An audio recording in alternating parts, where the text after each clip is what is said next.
So, hello everyone.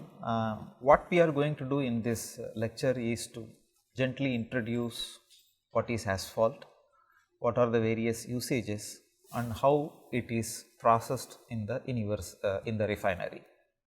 Most of us who have taken an undergraduate degree in civil engineering are familiar with the production process for bricks, cement and steel, but construction material such as bitumen, for which the production process is fairly complex, involves considerable understanding from chemical engineering as well as refinery processing, is something not understood by most of us.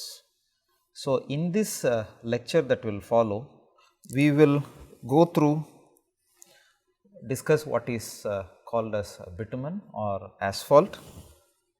Then we will talk about some historic aspects of bitumen. This is probably one of the oldest construction material known to humanity. So, we need to also understand its associated history, and then we will talk about the refinery processing of asphalt.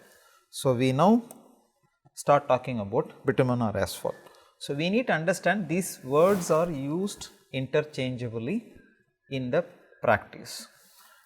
Most of us who start working in highway engineering are always hear first time the word tar road, but this is not really tar road. Tar comes from the destructive distillation of coal, and if you live in India the words bitumen is used. If you go to United States, North America, the word asphalt is used, and each of them have a completely different meaning. And even in the Indian Roads Congress specifications, you will also see interchangeably the words bitumen and asphalt being used. So, it is necessary for us to first understand what is bitumen, what is asphalt. So, if you go read the Oxford English Dictionary, this is the definition that you are going to see, and the interesting part here is asphalt will be defined in terms of bitumen. So, you can actually read the complete definitions by yourself, and if you go take a look at the definition of bitumen that is given in the same Oxford English Dictionary, you are going to see that it is defined in terms of asphalt. So, looks like they are using interchangeably the word at different places, and if you read little more here, you will also see words such as elastic bitumen, semi-solid, solid, and you will also see asphalt being used all over the place. So, there is nothing elastic about bitumen, there is also nothing solid or semi-solid about bitumen. So, let us look at what the ASTM standards say. The ASTM standards more or less says the same thing. You can actually, if you read it, it says a class of black or dark colored, solid, semi-solid or viscous. In fact, when these people mean as semi-solid, what they really are talking about is a viscous material, or what we will introduce as a viscoelastic material. And you are also going to see that a bituminous material consists of asphalt, and of course, this asphaltite is something nothing but the lake asphalt that we see.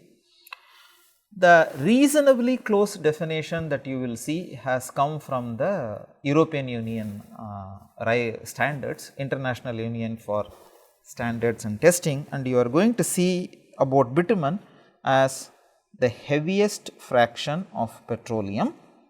It can be petroleum bitumen or it can be natural bitumen also. And you should now look at very carefully the first line. It says asphalt is a mixture of bitumen with mineral matter. So, that means what you mention as asphalt is nothing but asphalt concrete, and what is mentioned as bitumen is nothing but the binder that is used, and the binder can be refinery processed or naturally available. But if you read a very popular highway engineering book, the observations are completely different. They will be talking about like a glue, that is what you will see. If you read from a petroleum chemist, the definitions will be completely different, and I just want to underline few things. They will say it is a complex mixture of thousands of different organic compounds which are mutually dissolved or dispersed. So, what it means is, depending on the field of study and the specialist who is writing this definition, the characteristic of this material seems to be keep changing. So, what exactly is the correct word? The correct word that, in my opinion, which most of us agree in this field, it is basically a class of mineral as they occur in nature, and we should be talking in terms of compounds of carbon and hydrogen. It also contains nitrogen, sulfur and oxygen, and little bit about iron and aluminum. And in fact, in later lectures Dr. Nivita will talk to you something about the chemical composition and the influence of carbon, hydrogen as well as nitrogen, sulfur and oxygen on the response of the material. Okay. So, we will more or less stick to this definition, because this in a sense seems to characterize the elemental composition of the material. Okay. It is available in different forms, and in different forms it has different names: resin, tar, pitch, wax, or some of the names. It is available in natural form, in the form in a lake, and they are what are really called as the lake asphalt, and they are predominantly found in places such as Trinidad, Venezuela, Cuba, and right now there is a increased interest in the tar sands that are available in Canada, and Canada is spending substantial amount of money to convert the higher ends, basically petrol and diesel, from the tar sands, and eventually we are going to end up with substantial amount of bitumen that can be used for road construction, but that we will discuss about it later. It is also available in the form of rock. In fact, what you are going to see here is gilsonite. It is from Mount Gilson, grahamite from a place called Graham, and albertite is from Alberta, Canada, and all these are names that are associated to the geographical location. As far as the bitumen that we are going to be talking about in this course, this is more from the refinery process, and we will be spending a lot of time talking about the refinery process. You can even classify coal tar as bitumen, pitch also as bitumen. So, we will come to that in the next slide. The authoritative classification of bitumen more or less have come from the works of Abraham. In fact, he wrote 2 volumes of an influential text which was published in a different editions from 1912 to 1940, and detailed in discussions have been presented in the textbook. This is also due to the work of Pfeiffer as well as later by Chalingirian and Yen.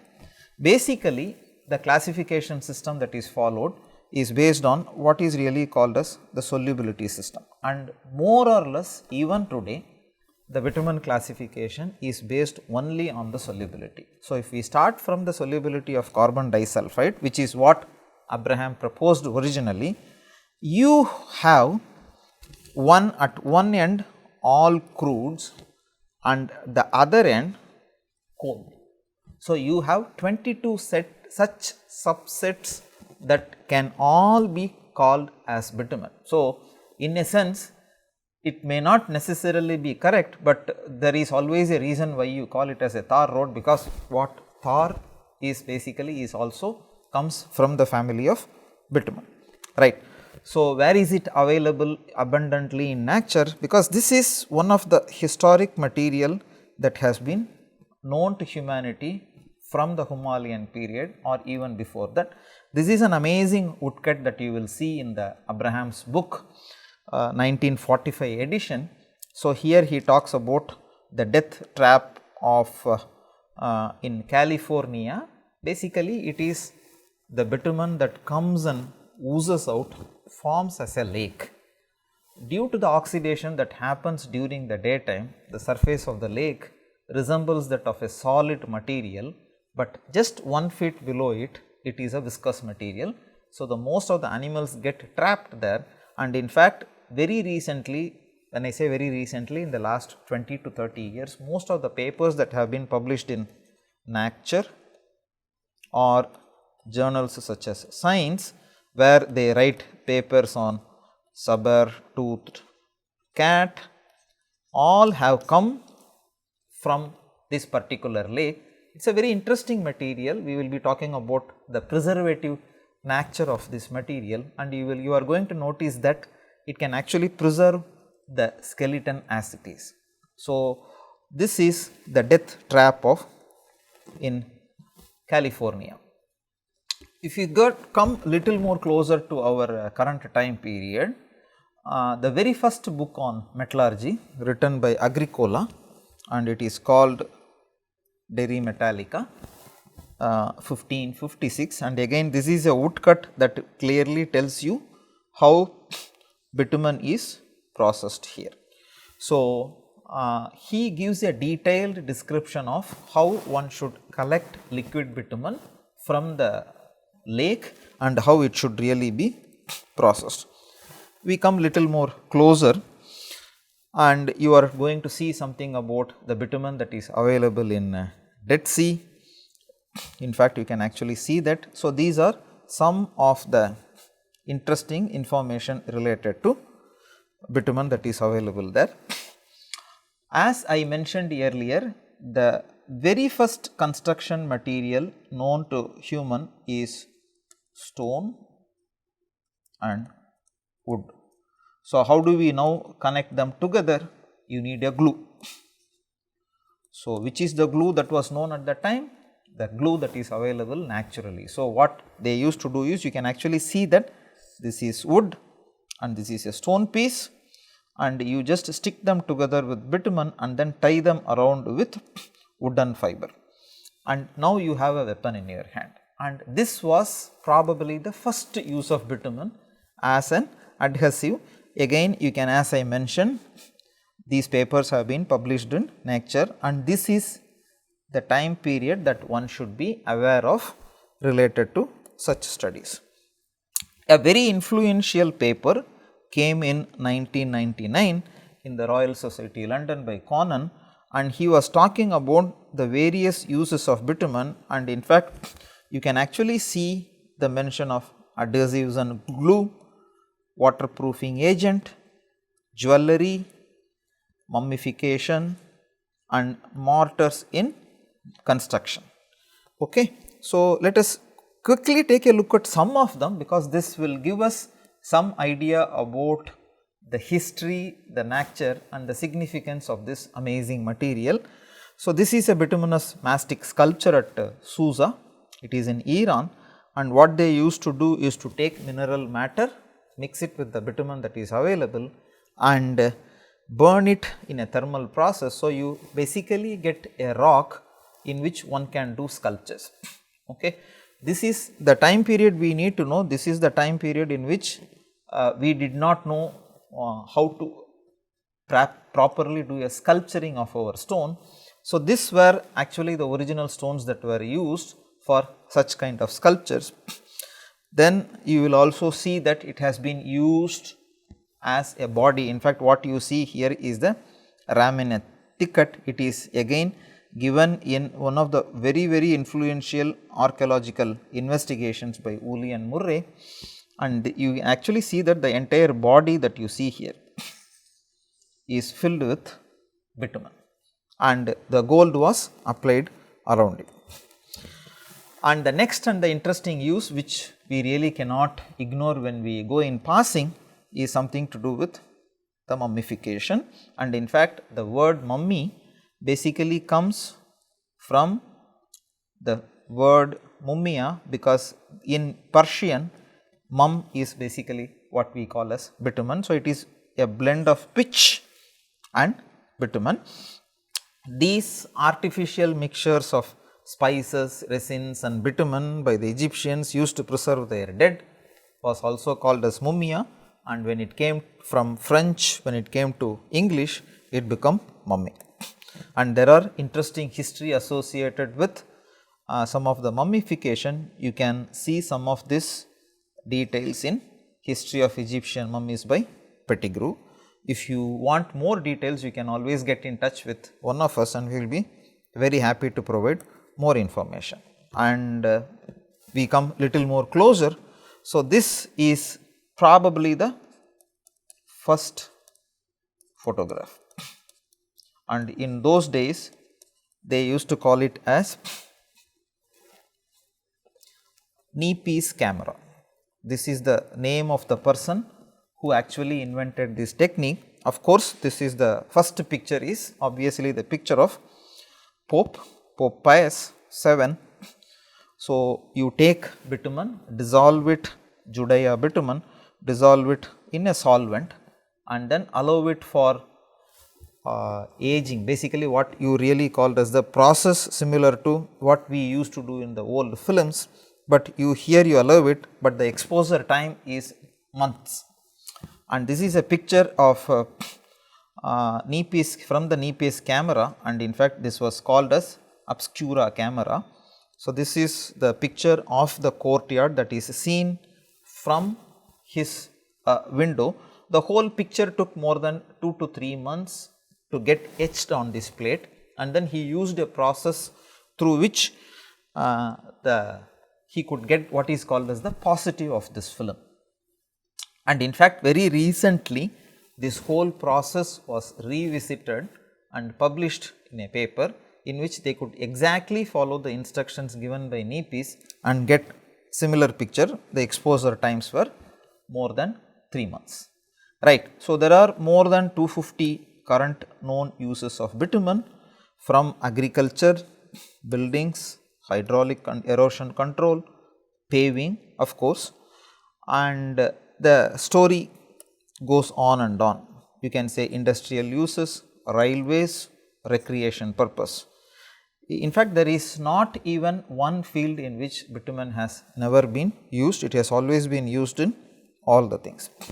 But as far as this course is concerned, our main interest is in the use of bitumen in road construction. So, I have given here in a snapshot some of the interesting history about the road construction. More or less the very first construction of road started in 2800 BC, and of course, this is in our Mohenjo-daro Harappa civilization, Asia Minor. And in 2400 BC, we actually had bitumen joint bricks, and when many archaeological investigations have precisely pointed out to such kind of roads, the Europe lagged behind very much. You could see those roads coming only in what are really called as log roads. Log roads are nothing but wooden logs, and these wooden logs were joined together by the use of bitumen. But the very first road came only in 1837 AD, what is really called as the Cecil Mastic, 1869 in London. But the correct road construction that more or less is followed even now was just laid in front of the White House in Pennsylvania Avenue, in which there was a mixture of rock asphalt with the Trinidad asphalt mixture. Now, why do I say that this is the technology that was more or less that we follow here? Because this was given by a Belgium engineer. So, what he came out with the idea is to heat the stones, heat the bitumen, mix them together, transport it to the site, lay it, roll it and compact it. More or less this is the crux of your bituminous pavement construction, and such technologies originally started with this road construction in 1876, and we have more or less been following it. We have better machineries, we have better understanding of this road construction technology, but the crux of the technology started in 1876. So, let us take a look at some of the pavement cross sections, how they have actually been used and where bitumen have actually been placed. In fact, you can actually see the mention of asphalt mortar. So, as far as this course is concerned, when we use the word hot mix asphalt or asphalt, we are talking in general about a mixture of aggregate particles and binder, but if we specifically use asphalt rheological properties, you can assume that we are talking about the binder, but those clarity will come as we proceed through this course. This was in Azure,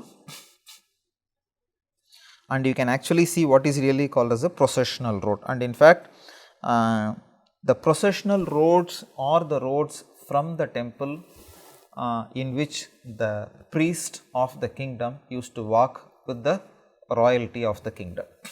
And Eiber Shabu is again a slogan that says to the king that whoever is your enemy, let them meet death. That is the more or less the meaning. And if you happen to watch some of this mummy and mummy related series of movies, you will be seeing these kind of words that being used. So, let us come quickly to the modern construction. So, right now let us focus our attention on this particular one. So, what you are going to see here is an asphalt surface, a granular base, a sub base and a prepared subgrade. Institutions like Asphalt Institute in America, in fact as the name says, they are a consortium, they are basically created by a consortium of refineries with the sole interest of propounding asphalt and asphalt related material.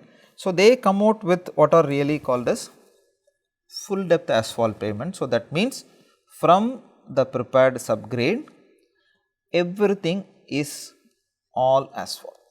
So, obviously these constructions are very expensive. Some of the runways use this kind of full depth pavement. What our interest is in the second one, which is with untreated base. You can also have a mixed cross section, but these details will be clearly out of the scope of this course. When we offer a course on pavement analysis and design, we will be talking about what are really called as inverted cross section. So, let us spend little bit time on this cross section. So, you have an asphalt surface, and within the Indian context this consists of two layers, what is called as bituminous concrete and dense bituminous macadam. They more or less consist of aggregate material of different size distribution. The bitumen content is also slightly different. Then you have a granular base, sub base and the prepared subgrade. We will be spending all our time in this course talking only about the bituminous concrete as well as the dense bituminous macadam.